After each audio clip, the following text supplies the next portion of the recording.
The automobile changed the face of Black America because they were people who were hemmed in. Yes. It was all part of the Great Migration. Yes. We know that people migrated in two ways, either on the train, and in Detroit, 200,000 people came through Yeah. Michigan Central, Yep. or through automobile. Yes. I'm Jim Farley, and this is Drive.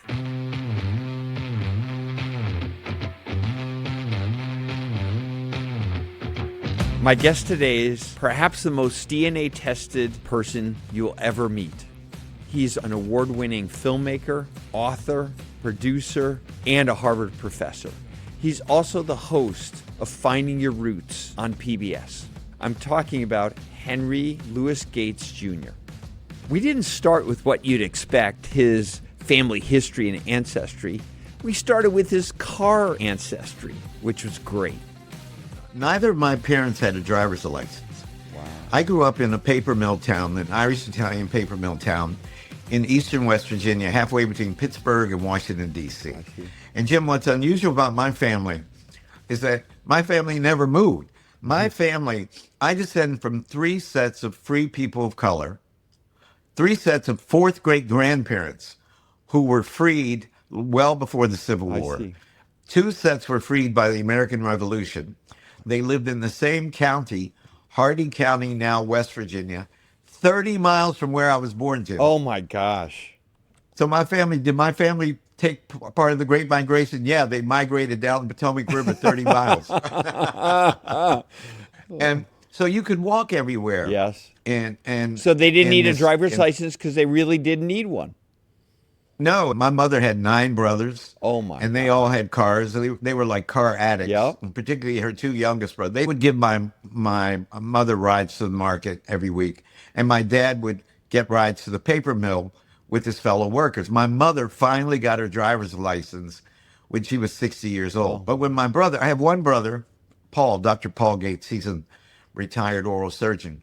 When he turned 18, they got him a Corvair. Oh, yeah. A blue Corvair. Yes. And long before Ralph Nader, man, we knew that was a death trap because the thing, in those roads, there were no super highways. And I bet 10 times I was in that thing when it was flipping around. Oh, boy. So my brother had Corvair, and then he went off to West Virginia University about 60 miles away. And when I'm a senior in high school, I bought my first car, a 1957 Chevy, which was an iconic design. Oh my God! And it wasn't the one with the Continental kit on the back, but I wanted that. I bought it for my classmate Jim Beam. Oh my gosh! Jim Beam with an M, if you could believe that. And I paid $150 for it. It had 3-speed on the column. Yep. I drove it for 1 month and the thing fell apart. So what did you do next? So then. Well, my parents bought me a new car. Now, here is a certain controversy. I remember it vaguely, just in preparation to talk to you. I remembered it as a Javelin, and I Googled Javelin, and I got the AMC Javelin. Yes.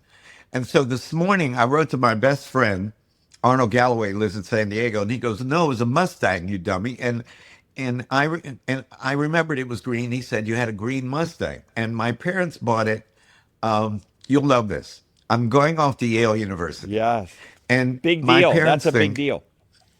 Big deal to go to Yale because they thought everybody at Yale had a new car because when my brother was at West Virginia University, everybody had a car, right? And you see, there was no public transportation in my hometown or out at WVU. So when I got to Yale, I found out that there were only 2 people in our class who had a car. One was Henry Louis Gates Jr. The other was Sheila Firestone Ford. Oh my gosh! Good company. Good company. Not bad, but that made me very, very popular. Yes. And Sheila's told me she was very embarrassed, so she parked hers miles away from campus, and I was doing my best to keep mine from being towed. Yes. So I had that car till I graduated. And in my senior year, I bought my first car that I paid for myself, a 240Z sports car. Oh, that was that was a industry moment. That car was a breakthrough product. I loved it with the 4 on the floor. And I had a 4 on the floor fantasy. You know, I wanted an MGB GT Yes. or a Yep. TR6, Yes. You but are a I got car that two. person. I love it. No, I used to look at, books of cars because we come from a car culture Yes. in the hills of West Virginia. So then I got a fellowship to go to Cambridge University, as you know, for graduate school. Yes. And I had to sell that car. Yes. But when I came home, um, I wanted to be modest, so I started with a VW Bug, all Okay. right, Yep. with a sunroof, Yep. and then I moved to. I've become a professor, a baby professor, Yep. so I got a Saab, Oh, beautiful. now that is a perfect choice for New England. They have the best seat Yeah, heaters in the industry. Actually, they were the first oh ones to have seat heaters.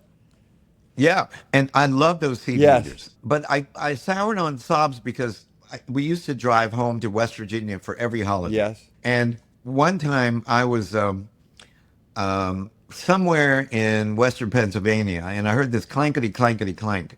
And fortunately, I was near a gas station, and the fuel pump just broke. Oh.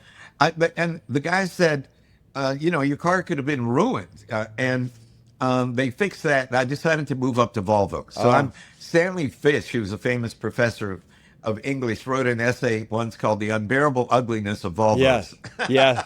Ford used to own But I, Volvo. Yeah. We love oh man, Volvos. I had Volvo station wagons. I Yep. had two with the third seat because we started to have kids. We have Okay. two daughters. And I got the turbo one in that silver color Nice. with the blue interior. Beautiful. And then I got a Toyota van that had a cooler in between the I seats. know it. And I always thought that was kind of cool. And then as my income went up, I left Toyotas and I became an S-Class man. I see. I'm ashamed to say Yep. that the Mercedes S-Class was like my daughter's friends called it the boat. Yeah, it's an icon. It's an icon of our industry. The ultimate in, premium executive sophistication.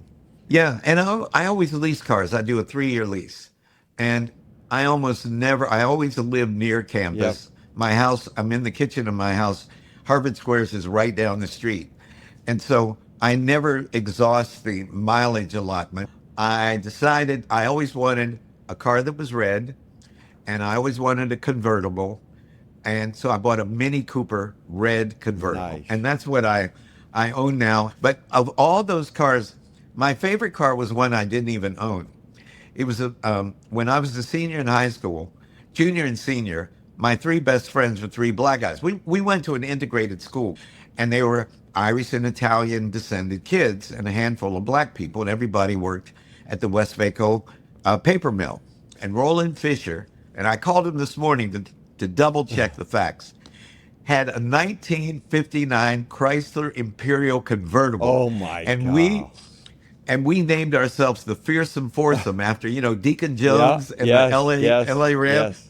We were the Fearsome Foursome. And we were the coolest thing ever hit Piedmont, West Virginia. And this car had so many holes in the convertible. Man, when it rained, we'd have to put buckets in the thing, and we used black masking tape Oh to yeah. No one would notice. And my friend Roland Fisher this morning said, "Well, he said Gate. They all call me Gates." And then he said, "I never told you, but I used to go to the school bus parking lot and siphon off gas." Yeah, the truth comes out. That's good. And the other one, and I'm not just blowing smoke, is the Mustang. Yes. Um, Yes. I remember Sheila told me that she used to drive her father, Bill's original Mustang. I can't remember the full story with that. And I look at those Mustangs, and I love the way Ford brought back the Mustang. Yes. Since I knew I was going to do this interview, I've asked 20 people that are not direct friends but acquaintances, do you know where your people came from? Wow. And I was shocked to find out how few of them were even curious about their backgrounds, and most of them had no idea where their grandfather's grandfather was from. And I started thinking, is this an American phenomena? And I wanted to ask you, what's the first thing that you would recommend someone to do if they wanted to figure out where they're from? Well, that's first of all great observation, one that I can affirm from all the years that I've been the host of Finding Your Roots. Yes. When I conceived of the series that's become Finding Your Roots, I thought, Jim, that only African Americans were unaware of their roots because of the abyss of slavery. You know, in America, the first census was made in 1790. And if you were free, even if you were a free black person, your name is in the census. Okay. But if you were enslaved, your name is not. I see. And so it's extraordinarily difficult to do a family tree without a paper trail, right? Yes. So I invented the series initially only for black guests. I started with Quincy Jones and Oprah Winfrey and Chris Tucker and Bishop T.D. Jakes and my Yale classmate Ben Carson. And it was such a hit on PBS that they asked me to do a sequel. So I did Morgan Freeman. Anybody who plays God and the president, you got to do his DNA, right? That's good. And I did Maya Angelou, who was a very good friend of mine, and Chris Rock. And when I told Chris Rock that his third great grandfather was elected during Reconstruction to the South Carolina legislature, he burst into tears, My man. God. Chris Rock. So then, Jim, I get a letter from a lady who identified herself as being of Russian Jewish ancestry. Dear Dr. Gates, I've always admired your stance against anti-Semitism in the black community and your advocacy for multiculturalism. But having watched 2 seasons of African American Lives, which is what we called the series, I've decided you're big fat racist because you don't do white people. How come you don't do a Jewish person like me? So I thought about it, and you know, you're a CEO of a company. It's called expanding the brand, right? Could I Yeah. expand the brand? Yeah. And so Coca-Cola was one of our sponsors, and one of my friends, an African-American woman named Ingrid Saunders Jones, was the president of Coke Foundation. And I called her, and I go, Ingrid, I'm holding this letter from this Jewish lady saying that we need to do Jewish people in the series. What was her reaction? And of course, she said, it's hilarious, after a long pause, she was whispering because she was in a meeting with other executives. She said, Skip, there's only one thing I have to say to you. And I said, Ingrid, what? She said, there's a lot more white people drinking Coke than black people. Oh my gosh. So we expanded the brand. And guess what? You know, I used to think, Jim, that white, you know, at Yale, I went to Yale with all these elite, you know, wealthy, Yes, of New course. England, Mayflower Yes. white people. I thought they all had a family crest and a family motto and family trees. When we started in 2009, revealing the family trees to people from every ethnicity, really, nobody knew anything more than their grandfather or their great-grandfather. Nobody. They all had kind of mysterious stories that all turned out to be true. Everybody has a Cherokee great-great-grandmother. None of them did, you know. Yep. But, or they all came from the Mayflower. None of them did. Yep. But we are ignorant of our roots, which I think is the key to the popularity of Finding Your Roots. Finding Your Roots is the #1 series on PBS, nonfiction series. 4.5 million people watch that show every week. I'm not surprised for me because I actually wasn't aware of how ignorant we all are, like you said. But what happens when you take your when someone has that mental shift of suddenly connecting with that grounding moment of where they're from and who their ancestors were? What is it like to be there at that moment when you unlock Oh my that God. for them? That is such a sensitive question. I first saw it in real time when I was filming Oprah Winfrey for African American Lives. When I showed her the name of her great-great-grandfather, Constantine Winfrey, who was enslaved in Attala County, Mississippi, by a white man named Absalom Winfrey, and I showed the listing in the slave schedule, not by name, but by age, by color, and by gender. She burst into tears. And she was the first person I interviewed. You know, I just had this idea out of the blue. I got up to go to the bathroom in the middle of the night and I got this idea. So nobody had tried it before. And I went, my God, there's this deep emotion Yes. that people feel when they're introduced to their ancestors. And I see it over and over again. At the Temple of Delphi, as you know, which was in ancient Greece, there were over 100 monthos chiseled into Okay. the granite. And the most famous one is know thyself.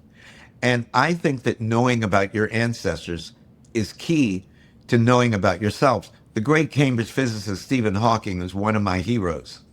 And he gave a lecture at Harvard in 2016. And he said, and I quote, "It is the past that tells us who we are. Without it, we lose our identity." And he, of course, was talking about the age of the universe, but it's applicable to learning about your family tree. So, and guess what? You actually, in your genome at this moment, have inherited DNA from all of the ancestors on your family tree back a quarter of a millennium. You are a walking family tree in your genome. These people aren't dead or transitioned. They're inside you, little chunks of their DNA. And they have helped to shape who you are. And often we found that you might think that you're the first entrepreneur in your family. But 200 years ago, and I presume you're of Irish descent, Yeah. right? Yes, I am. Yes. 200 years ago, you might have had a guy who was doing entrepreneurial things. We often find that in the reveals when we're shooting, that somebody is an actor today. Well, guess what? Their great great grandmother performed in a school play or in college or something. It's remarkable how often we are recapitulating habits, I see. I beliefs, see. interests of our ancestors. And I never make people feel guilty about what their ancestors do, because I don't think the guilt is heritable. You're not responsible for apologizing for the stuff that Yep. I don't want to be responsible for all the crazy stuff my ancestors did. Yeah. Yeah. And you shouldn't be either, no matter what they did. And I feel very strongly about that. So I think, to answer your question pithily, it is crucial to establishing a foundation.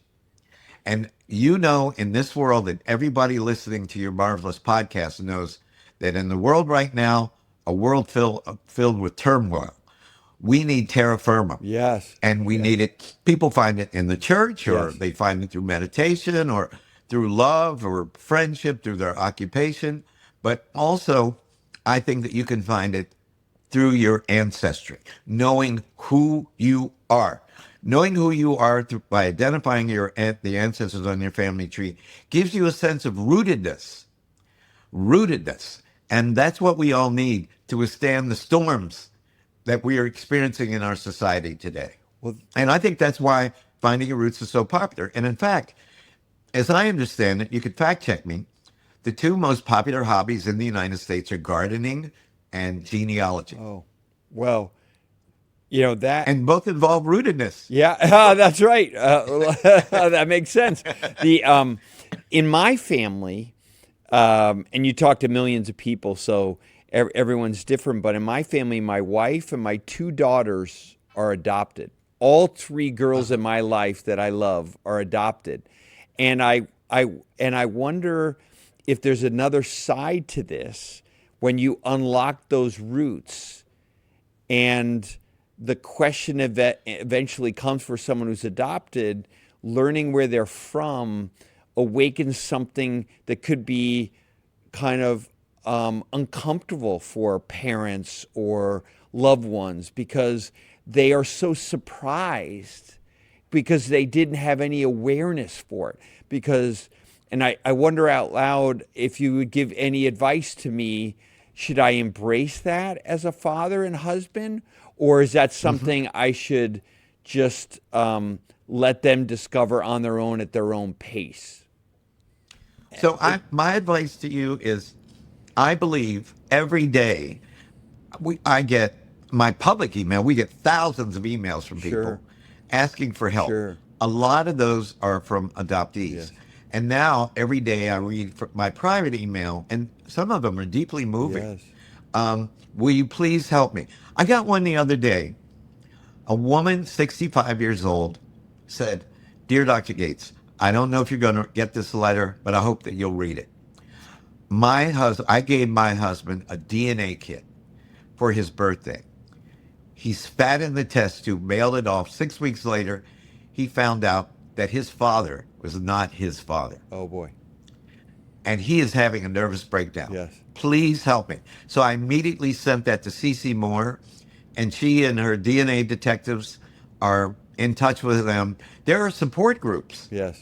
So this is like the flip side Yeah. of your wife and Yeah, daughters. that's what I'm These are interested in. people, Yep. yeah, they become adoptees in effect Yes. by taking a DNA test. Yes. You know, when they learn that the person who raised them basically adopted them and often didn't know it. And so it's got to be their decision. It has to be the decision, your wife's decision and your daughter's decision. And they'll find them sooner or later. There will be no secrets with adoption Yes. because everybody will be DNA tested. And now it's contingent upon somebody somewhere in the world spitting in a test tube and getting their results, and boom, that your wife or your daughters will get a little email saying, you know, you have a new relative, and they'll look and it's like your father.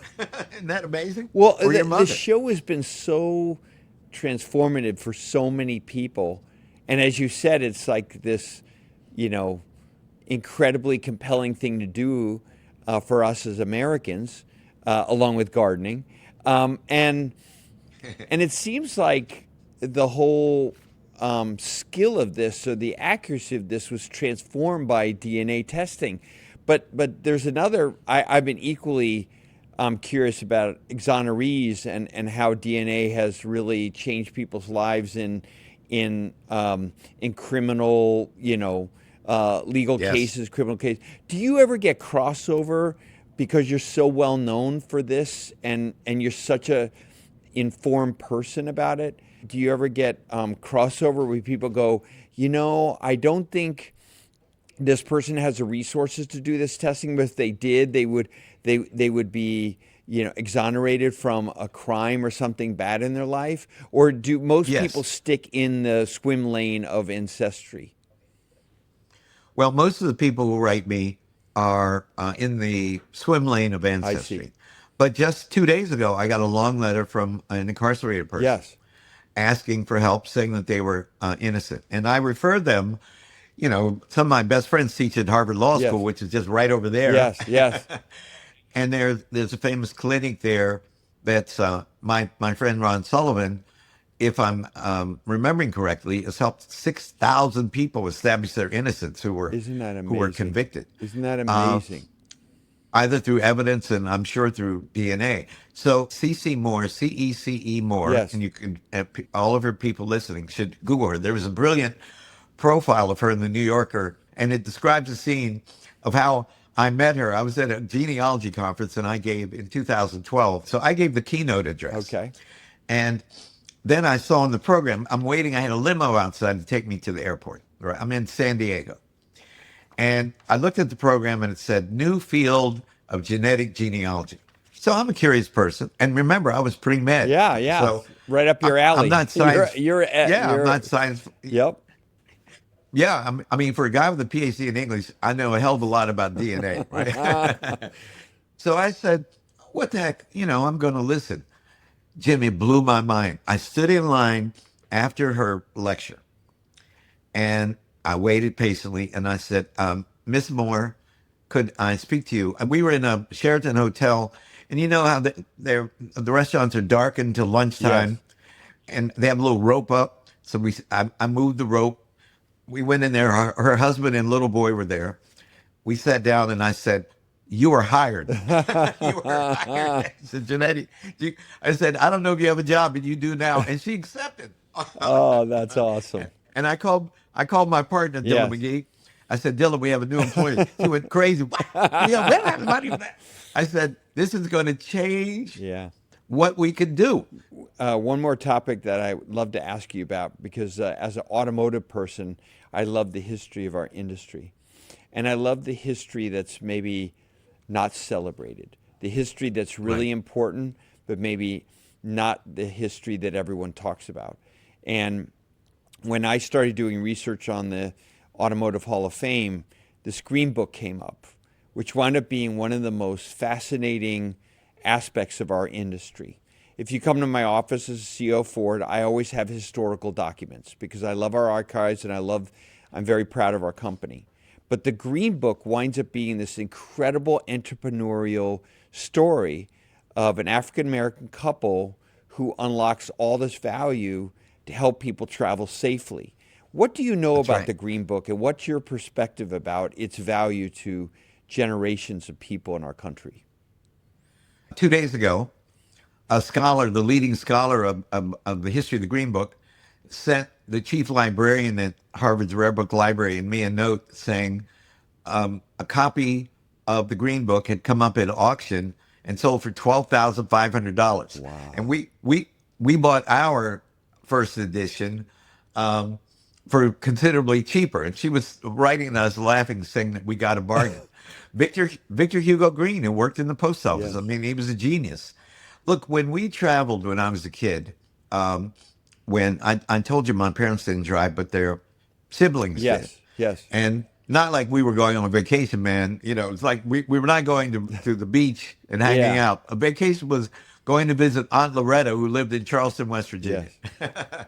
And we would get in the car, and we never stopped in a restaurant. We had fried chicken. We had a picnic basket. I could see that picnic basket. My God, I hadn't even thought about it in all these years. And in it, fried chicken, potato salad. Nobody told us that mayonnaise would turn bad. Yeah. Yeah. You know, that's only for rich Yeah. people. Yes.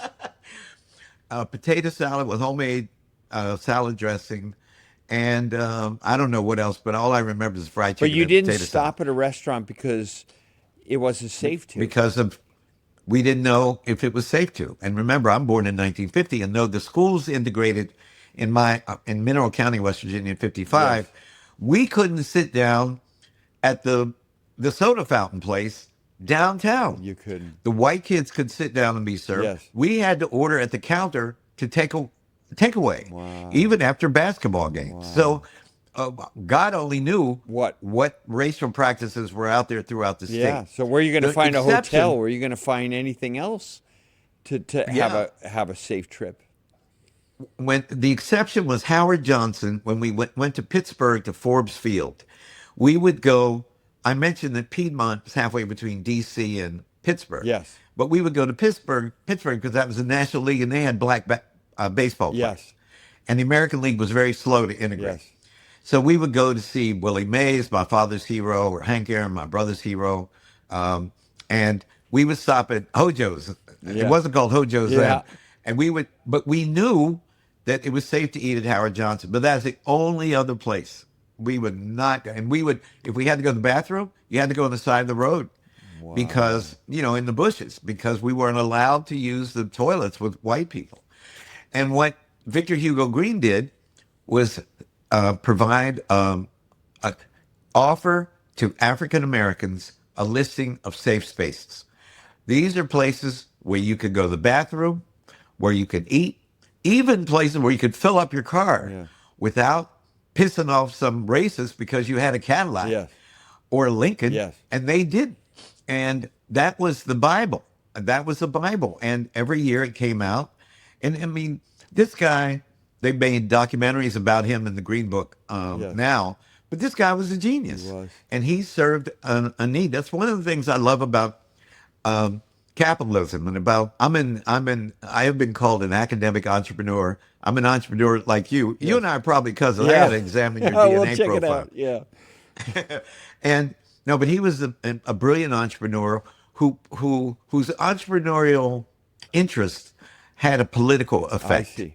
and a social effect, keeping black people alive Yes. and keeping them from being harmed. But the automobile changed the face of black America because they were people who were hemmed in. Yes. It was all part of the Great Migration. Yes.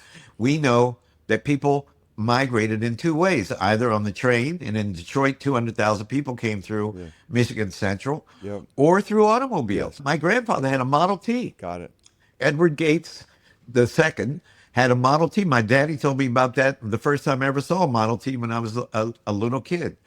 And black people in the middle class bought cars because that provided much more safety and was much more pleasant than the Jim Crow car on a train, right? Makes sense. Too. And it gave you a sense of freedom. Black people under slavery and Jim Crow lived a claustrophobic life a claustrophobic social life, and the automobile gave them that freedom. And Henry Ford, not to blow smoke, but Henry Ford was a complicated person, Yeah. as we know, Yes. but he was a pioneer in giving black people jobs at FMC and paying them $5 a day like he paid white people. Yes. My grandfather was an early employee of the company, and he worked on the factory floor, and it was completely integrated. Yeah, And and Steve and Sheila Hamp took me to the museum. My wife and I were out there. Well, when we did the yes, opening for yes, Great yes, in Migrations, the and that Michigan day, Central Station. Yep.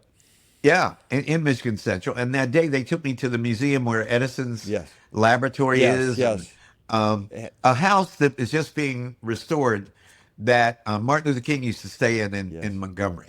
That and Steve Hamp is a brilliant museum curator, Isn't he?